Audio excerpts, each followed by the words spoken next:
O livro já começa falando que eles estão seguindo as férias normalmente à margem daquele belo lago, que nas épocas de inverno são de uma temperatura muito fria, mas em temperaturas mais quentes dá até para você dar um bom mergulho nele. Eles se aproveitaram desse bom clima, andaram de pedalinho nas margens do lago e também andaram pelas redondezas para conhecer a cidade próxima lá, e então eles fizeram novos amigos, novas famílias e pessoas nas proximidades, em especial para esse momento o casal Jesse e Sarah juntamente com seus filhos.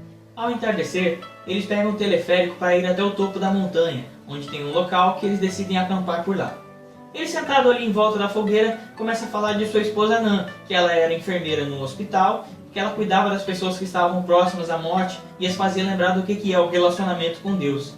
Eles começam a desenrolar um assunto, falando inclusive que Nan era muito próxima de Deus e tinha um hábito de chamar Deus de papai, o que para ele soava um pouco estranho.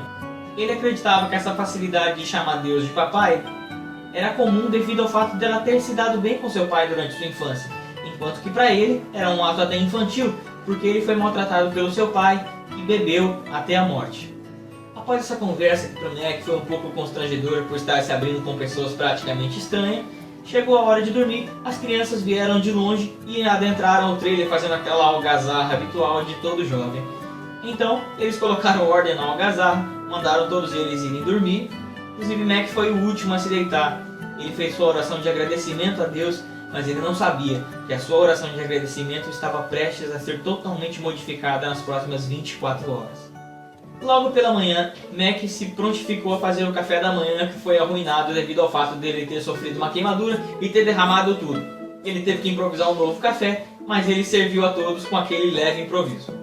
Os seus filhos mais velhos, já cheios de energia, insistiram para que eles pudessem dar um passeio de canoa, jurando que eles iam usar os salva-vidas para fazer isso.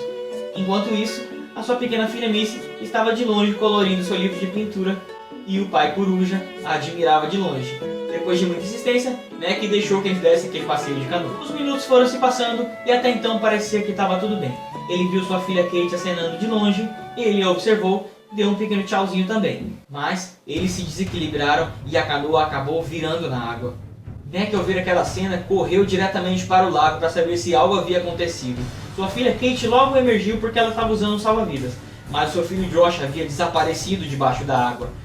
E ele, sem pestanejar, pulou dentro da água para saber o que estava acontecendo, pois os borbulhos na água deram a entender que alguma coisa estava muito errada.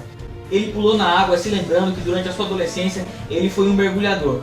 Ele caiu na água e, felizmente, pelas águas serem claras, ele conseguiu ver facilmente seu filho Josh, que estava se afogando.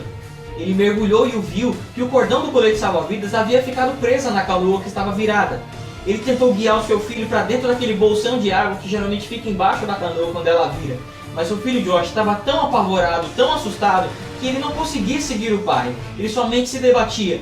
Mac emergiu mais uma vez, tomou fôlego e mergulhou novamente, sabendo que o tempo estava acabando. Então ele tinha que se decidir. Ou ele soltava o filho daquele cordão de alguma forma, ou ele desvirava a canoa. Então ele decidiu desvirar. Ele tomou todas as forças que ele tinha, fez toda a força que podia e conseguiu desvirar. Só que ele não contava que quando ele desvirou essa canoa, ela acertou a cabeça do filho. Que quando emergiu também, corria um filete de sangue pela sua cabeça. Mac entrou em desespero, porque ele estava inconsciente.